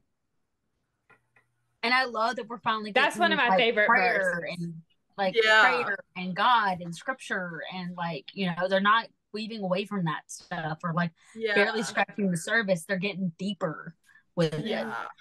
I love that too. That was a nice touch. And I'm with you. I've missed that, and I'm glad that they're extending it to more than one character, which is Joseph, because even in season 8, not even Minnie was particularly spiritual. Like it was literally like Joseph was it. And Joseph was like this saint that everyone was like, oh, he prays? Like that's a novelty. But it wasn't like that back in the first 5 seasons. Like they talked about prayer and everything like that all the time. So, like Abigail was very big with it. Elizabeth would even bring out some things herself. Jack. Frank. I mean, Frank was literally like a walking prayer. Yeah, exactly. Yeah. So I'm glad they're bringing that back. Yeah. You know? Yeah. Same. The talk with Henry and Rosaline in town about the scholarship. Oh, my heart. It needed to be said. Yeah, it needed to be said. It needed to be said. And I feel like Henry needed to hear it. Yeah. But I think at the same time, coming from the same person who had those feelings, going also back and forgiving him after saying those words. Was so just everything Henry needed to have. Like, I mean, he needed someone to stop telling him. He needed the difficult part to get to the good part. Yeah, because all of this time, all of this time, you have Abigail, you have Rosemary, you have literally everyone in town.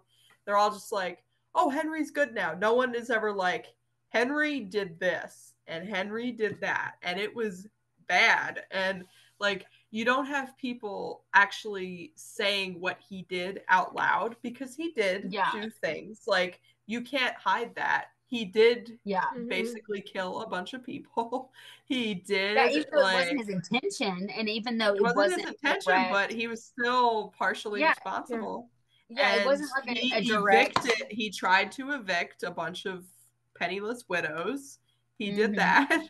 He did a bunch of other things that were extremely sketchy, including embezzling from the town that basically gave him a second chance. Having Elizabeth's job taken away.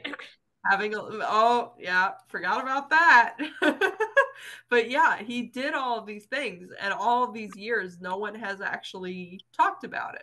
They're just like, oh, Henry's good now. That's a taboo subject. We don't talk about that.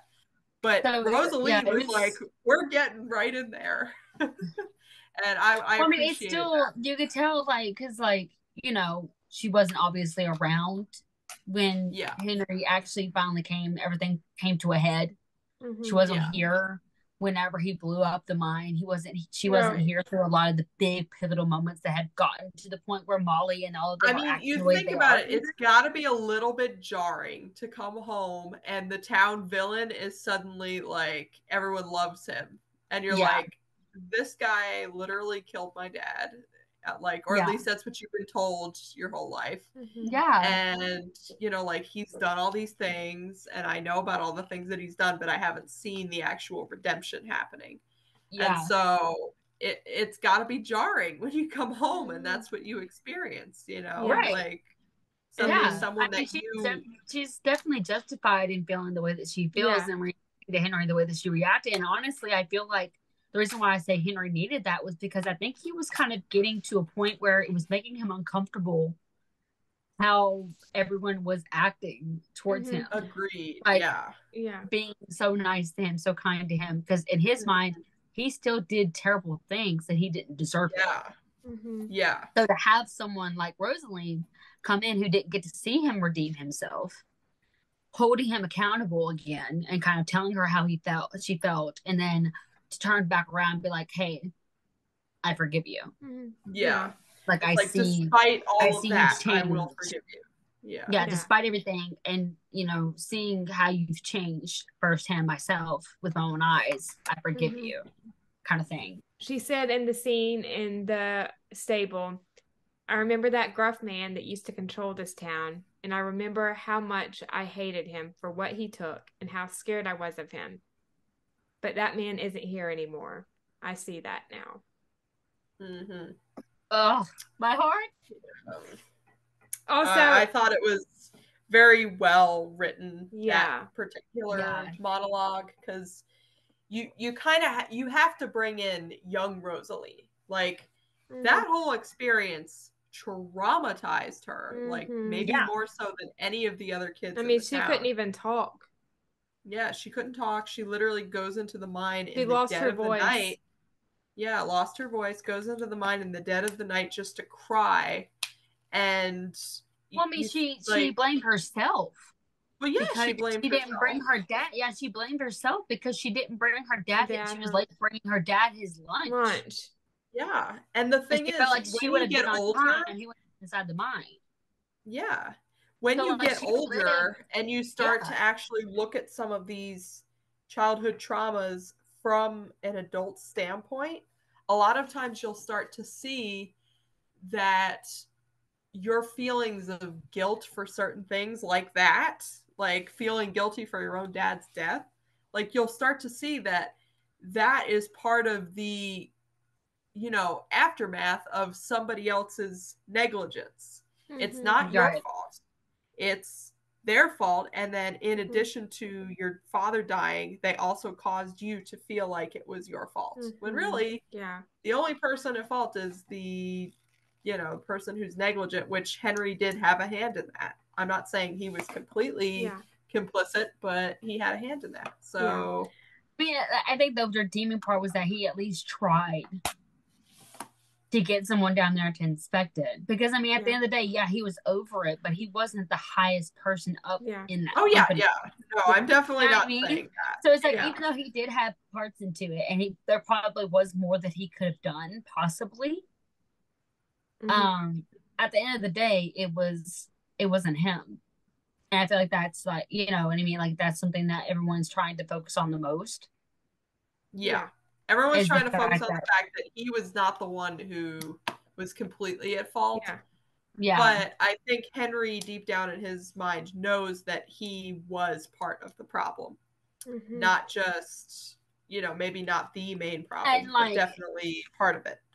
Yeah. And he knows, like, there could have been some things that he could have done afterwards that would have made the situation better as well. Oh, yeah, for sure. Yeah. So and he probably also blames himself for that, too. Yeah. Yeah, and I think nobody can argue with that. Like, yes, he made some big mistakes after. Yeah. And, you know, like, or not even mistakes, just did some bad things afterwards. Yeah. Jumping back to the scene before, I just have to mention, because this is one of my favorite lines in the episode from Molly, there is something even more powerful than acceptance, forgiveness. Mm-hmm. Yeah. Yes. Absolutely. And that's totally true. That is what Rosaline does, of course. We just talked about it. And then that moment when he comes in the church and she slides over to let him sit next to her. That right there. Was, and Molly's reaction. Ugh. Yeah. That was great. I appreciate that. Was just because it wasn't like a huge show of like, I guess like it wasn't like she went up and like hugged Henry and was like, we're all good now. It was just like there's just this little gesture of like, you're welcome here. I invited you here. It just gave me all the warm and fuzzies. Yes. And the camera work. It's small steps. It's small steps. Camera work. Mm-hmm. Yeah. We see his feet and then it pans up. Of course, I knew it was Henry, but just the way that they did that. Yeah. It was that was brilliant. It was great. It was really I'm really glad. I'm really loving how they're reworking, like how they're doing the scenography this season. It's been really great. Yeah, it's so different and I love it. Yeah. Same here. Well, I think that wraps up our review of episode 8. But before we talk a little bit about that huge bomb of a preview for episode 9, I think I would give this episode a 9 out of 10. What about y'all? 9 out of 10. Yeah, 9 out of 10. Yeah. For sure. Probably my favorite of the season. So. Yeah. Same. Oh, yeah. No surprise there. For sure. Now, I have a feeling, based off of that bombshell preview, that the next episode is definitely going to be... like... It's probably going to knock this one out. Yeah. And we get Mr. Mitchell back. Hopefully. Yes. I agree. Mitchell. I'm hoping for that. I'm hoping for a 9.5, not just a 9 next week. Oh yeah, for sure. Yeah. Yeah, I mean, like, I do kind of feel like it's coming out of nowhere because, you know, obviously if anyone saw the preview, Nathan is being held hostage.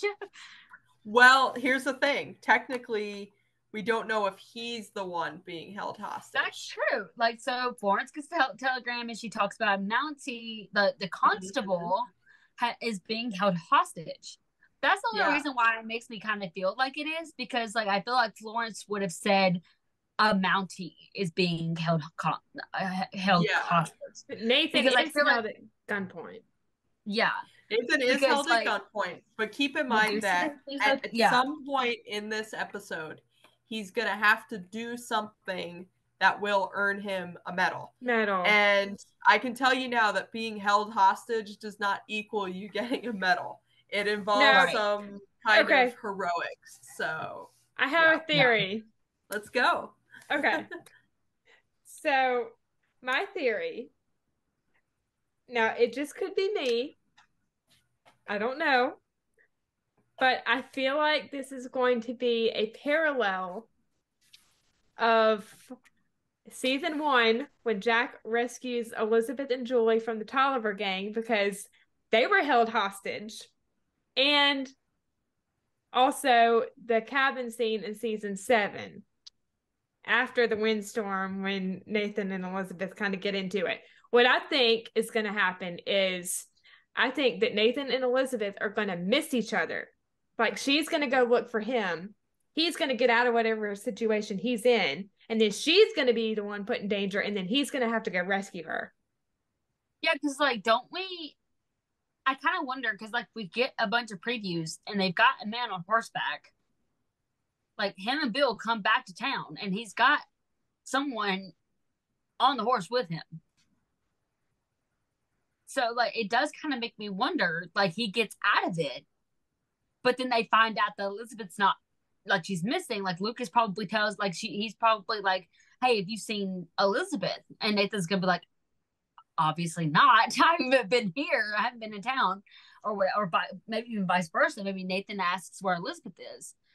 Either way, someone's gonna start looking for Elizabeth, and I think Nathan's gonna put 2 and 2 together, especially because of everything that kind of happened in the season 7 finale, the way that she reacted to him possibly being hurt, and how she reacted whenever he was fine, and everything like that, and like obviously knowing how she is based off of the trauma of losing Jack. I think that that's a pretty good I feel like that's a pretty good guess, Nicole. Thanks. Like the previews just show him being like, because like in one of the photos, Allie is hugging Nathan. Yeah. So like I feel like he gets out of the situation but has to go back into it. Yeah, I just feel like that's the only kind of thing that would cause a medal to be given. How did Jack get his medal way back when? He got it in season 4, but it was for the capture of the Tolliver gang. I think it was also for the capture of another gang. I think just basically, all of his good work as a Mountie. But the Tolliver gang was a big part of it. And then he also for the Tolliver gang for they were trying to find the Tolliver gang for a while. Long time. For a while. And he got his reward money. Another thing could be that we are on the right track with possibly another Mountie being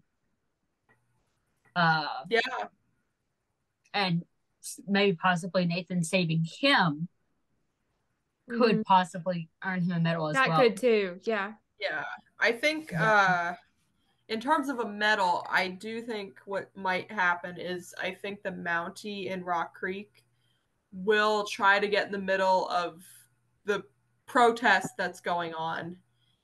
And I think he'll be the one held hostage, but then Nathan kind of goes in and finds a way maybe to negotiate, but is obviously held at gunpoint and put in a lot of danger, gets told some things that maybe he shouldn't have found out. Yeah. And then eventually, like, maybe rescues the older gentleman in the pictures or something. I don't know, though. It's hard to tell because there's Pinkertons involved. There's farmers protesting involved. Bill somehow joins in the mix or whatever. So it's gonna get intense, I think. Yeah. So it's gonna get intense. Hard to tell exactly what's going on. It looked like the older guy was getting arrested. Because whenever they got him off horseback, it looked like Avery had his arm and he had his arms like behind his back. And he was still I don't think he's handcuffed or anything. Yeah, if you look closely, I don't think he is. Like, but Bill had his arm in his hand, had a grip on his arm, and he had like this look on his face, and like the way that he was looking towards Nathan, who was walking off, it just kind of seemed like almost like to me like he was being arrested. Yeah, Bill definitely looks very intense in that scene. Yeah, Nathan so like it almost makes me wonder if maybe this is the farmer, one of the farmers, or maybe the only farmer who holds either Nathan hostage or the other Mountie. Yeah, if there is another Mountie hostage. Yeah, and that could definitely be it for sure. I have no idea what it is. I'm horrible at predictions. So I do feel like Elizabeth is going to get in some kind of danger. and it might not even be with Rock Creek. Like, what if she like, because it talks about in the synopsis that they start wedding planning, and then it gets Elizabeth gets distracted by Montague. So like, what if while Nathan's handling what's going on with Rock Creek, and she gets so upset and everything like that, like, what if she goes off trying to figure out what's going on with Montague? Good. That's definitely a possibility for sure. And we see Elizabeth and Henry in the stable. I can't do this again. I have my theories, but I don't want to speculate. Yeah. And see, that's what's making a lot of Team Lucas people think that Lucas is going to be a part of the whole situation, but he's going to be busy with the governor. Yeah. So, like, you can only imagine his reaction whenever everything all the dust and everything settles, and he realizes that, whoa. Like, not only was that was a big reaction. Yeah. Yeah. I feel like Lucas is going to be like, what in the heck is going on? Like, I was over here just trying to entertain the governor, and you guys are over here getting hostage situations and everything else. Like, things are heating up in Hope Valley. They are. I'm definitely more excited about this episode more than I am of any other episode, besides, of course, the finale. Yeah. I mean, obviously the finale, everyone's always excited for that.